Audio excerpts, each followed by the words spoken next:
Do you have areas of hot, full sun and nothing seems to survive? Today I'm going to be sharing with you 22 edible plants you can grow in those really hot corners of your garden. But it's also not just about what you plant, but it's about when and how. So make sure you stick around to the end because I'm going to share a whole bunch of tips on how you can maximize the amount of food you can grow in those really hot, barren parts of your garden. Rosemary. This is a amazing pollinator plant, so if you want to attract bees to your garden, which I highly suggest you do, that's going to help you increase the amount of harvest that you're getting, then rosemary is a powerhouse plant. When I first moved to Perth, I wondered why everyone had rosemary hedges out the front of their gardens. To me it seemed quite strange, but it's because rosemary is super hardy. They can thrive here in our sandy soils and they don't need as much water, so they make a really incredible low maintenance plant for the garden. And rosemary has so many beneficial uses both in the kitchen and for medicinal purposes. Rosemary is great for scalp and hair care, skin care. It's a really healing plant, so it's a top performer in the garden. Another one is right here. This is a cherry guava or a strawberry guava, and it comes in a red version and there's also a yellow version, and it's really hardy. It's like low maintenance and it produces a whole lot of food on a single plant. One thing you need to note though, it is a guava, so if you do have fruit fly problems, then that's something to consider. This one thrives on neglect. Next up we have the mulberry, and I have a white mulberry, but there's lots of different varieties of mulberry. Mulberry are super quick growing, so you can get them established in your garden so fast, and that makes them a great nanny plant or pioneer plant. So if you have a really hot, barren, empty place in your garden that nothing seems to grow, you can plant a mulberry and get it growing so quickly, and it's going to provide shade for the other plants that you're then going to plant. So once you've got your mulberry planted, you can also then either cut it down completely or cut it back so that it lets more light in. So not everything that you plant needs to stay in that spot forever. It has other uses, and a mulberry can be one of those plants that you plant just to provide shade for the rest of your garden. Another great thing about the mulberry is that it is semi-deciduous. In some places it is deciduous, but here in Perth it is only semi-deciduous for me, so it loses most of its leaves, partly, some, I can't remember. It loses some leaves in winter, and that lets more light into the garden when it's needed in winter, and in summer it has all of its leaves so that it provides more shade. Lavender. This is an edible flower that also attracts a whole lot of pollinators to the garden. I have found lavender super easy, low maintenance, and it thrives in really hot, dry conditions. Lavender is a great one because you can use it in cooking. You can also use it to make scented products. It's got a lot of healing properties. It's calming and soothing. I use it a lot in my winter teas to create a really fragrant, calming tea. It also obviously attracts a whole lot of pollinators to the garden, which is something that we really want. And if you've been subscribed to my channel for a while, you'll know that this Feijoa or pineapple guava was definitely going to make the list. So Feijoas are super hardy, they're low maintenance, they're drought tolerant, and they produce a whole lot of food on each plant. The other thing about Feijoas is that they have fire retardant properties. So if you plant a whole hedge of them or a whole row of them on a super hot area of your property that is vulnerable to fires, then they could slow down the fuel load. One thing to note is that a lot of plants that have a silvery leaf are often really good in hot, dry areas, and the Feijoa definitely has this silver under color, and the leaves are really hardy, so it's a pretty tough plant. And it also is evergreen, so it's got leaves all year round. It is really bushy, so you can plant it as a hedge, and then you have an edible hedge or a fidge, whatever you want to call it, and that's a really great way to add protection and also a whole lot of food. And I do want to note, because a lot of you have bought Feijoas or pineapple guavas from watching my channel, is please, if you do, buy a named variety, one that there's lots of them out there. There's Duffy, White Goose, I don't know, can't remember, there's heaps, but those ones are going to perform a whole lot better. They're going to produce fruit faster, and they're going to have a higher quality fruit, rather than just the seedling varieties, the no-name varieties that you get at like bulk nurseries. These two here are just seedling varieties. They aren't named varieties, and they've taken about 5 years to really get up and start fruiting, but they still work fine. So if you haven't bought a named variety, don't stress, but if you have been wanting to get one, then I would highly suggest getting one with a name. Passion fruits are another great one because you can grow them along a fence. They're a climbing, vining plant, and if you grow them along a fence, they're going to help cool down your garden as well, because they're going to reduce some of that thermal mass. So I've got one here. This one's pretty much in part shade, so it's pretty slow, but I've just planted one over here on this fence, and I'm going to train it down here, and that is going to help cover that fence and also cool down my property, because I am in Perth and it is extremely hot in summer. So that is going to be the job of that passion fruit on that fence, and also here. And passion fruit obviously produces delicious passion fruit, but you can also use the flowers in tea, and the leaves are edible. Passion fruit, just like the lavender, has really calming properties, and it's good for anxiety and sleep. So that is something that I really need in my garden. Him, on the other hand, doesn't need any help for sleep. Let's talk citrus. I have citrus planted out the front of my house, which is full sun all day, all year. It is very hot out here. As you can see, the grass is dead. It's very hot and barren wasteland out here, but I'm turning it into productive gardens by starting off these plants that are going to end up providing a lot of shade for me to plant other things. So these citrus here, I'm going to give some tips at the end of this video on when to plant them, because that is really important. If you do have a really hot area like me and you just go and plant these in summer, you are going to struggle. So make sure you stick around to watch that. But planting citrus are Mediterranean. They love sun, they love full sun, and they thrive. They're also really useful. They have heaps of uses. So what I have out here is I have a lime, I have a blood orange, I have a mandarin, and I have a lemonade.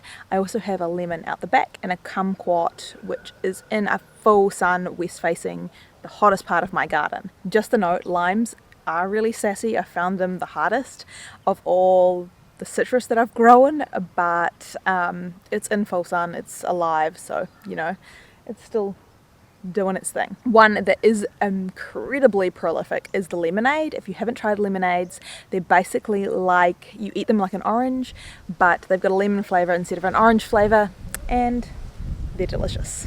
Alright, here's one for you, and I haven't watered this in like a whole week, so that is saying something. This is lemon verbena. It is so drought tolerant. It's in a tiny container here, and it gets hardly any water because I always forget about it, and it's still alive. Lemon verbena is delicious in teas and cocktails and baking. It's got a really fragrant lemon flavour.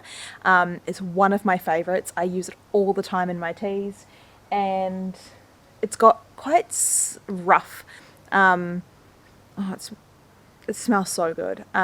It's definitely similar to a lemongrass, and it's got that lemongrass feel, like it's really kind of a rough leaf, and that's usually a sign that they are really drought tolerant as well. So lemon verbena is such a good one to put in a really hot, dry environment. Pomegranates are another one. This pomegranate is new. I just picked this up off Marketplace, and it was completely dead, and I've given it a whole big drink of water, and it's flourishing now, and it's got flowers. But pomegranates are really hardy. They can handle full sun, hot conditions, and pomegranates are delicious and very expensive to buy.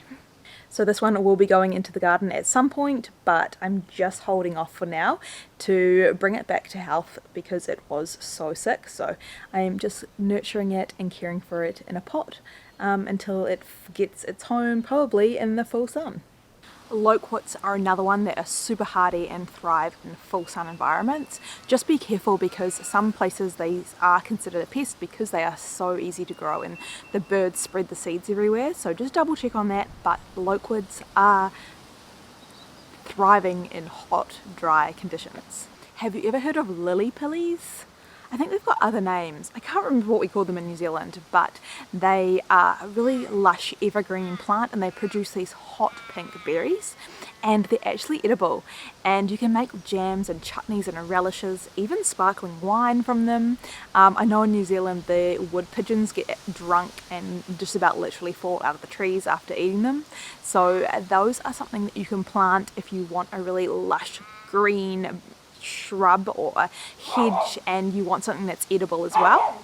New Zealand spinach or Warrigal greens, this has been an absolute favourite for me this summer. It's so lush, it's going nuts in my garden. It's a spinach that you can grow over summer, and it's a perennial as well, so you can grow it all year round in most places, but it produces a whole lot of food. It's an edible ground cover, and it is so heat tolerant and drought tolerant. It is going to thrive better in conditions with dappled shade and a bit of water, but it has succulent like leaves, so it's really good in those dry conditions. Another edible spinach that thrives in hot conditions is Malabar spinach. It's also a climbing spinach, so you can use this to your advantage, climb it up a trellis and provide shade for other plants during those hot dry periods. Again, this has a succulent type leaf, so it doesn't do well in frosts or really cold climates. So if that is you, then you may only be able to grow this over summer, but it is a really interesting one to grow, and it is just another edible climber, and I think those are really valuable to have because growing up means you can double the amount of food you're growing. Another one which I've actually never grown before is a quince. So they're really hardy, drought tolerant, and you can use them to make jams and chutneys and lots of preserves. My dad did once make me bite into a quince, and I can tell you it was not a pleasant experience. It's not something you want to eat raw. Zinnia are an edible flower and they do so well in hot, dry conditions. They don't do well with a lot of humidity and moisture because they do get powdery mildew. One of the reasons I love growing zinnia is, one, they're edible flowers, but also they attract other pollinators to your garden, not just bees. So they attract butterflies and small birds because they produce a lot of nectar. And that's another great edible flower to add, so you can get a diverse range of beneficial insects to your garden. Sunflowers are one of my favourite flowers to grow. They are an incredible addition to your edible garden. They attract heaps and heaps of bees and also small birds as well. And the whole plant is edible. You can eat the flowers, the petals, the seeds, the leaves, even the stems are edible. You can use them to make flour. So they are just a powerhouse plant, and they stand really tall and beautiful in the garden. They also have heaps of benefits to the soil, so they can help repair and remove toxins from your soil. So I always try and grow sunflowers, and they grow really well in hot, dry conditions. Figs are another Mediterranean plant that thrive in hot, dry conditions, and you can get a whole lot of different fig plants. Something that's also great about figs is that you can easily graft different varieties onto the same plant. So that is something that I want to do. And figs are delicious in jam and preserves as well, or just fresh. So figs are another great one for a really hot, dry climate. Another one with the silvery leaves is a olive. So olives are another Mediterranean plant. There's a theme here. And they thrive in hot climates. Olives produce a whole lot on one plant, and you can also grow them in pots. So it's another really beautiful plant to have in the garden. Grapes are fantastic for providing shade because they have a whole lot of leaves in summer when we want the shade the most, and they lose their leaves in winter so that they can let a lot of light in. So grapes are a good one if you're wanting to create some shade for other plants in your garden, or if you are wanting to create a edible fence. I'm thinking about putting grapes out here to provide shade for my veggie patch.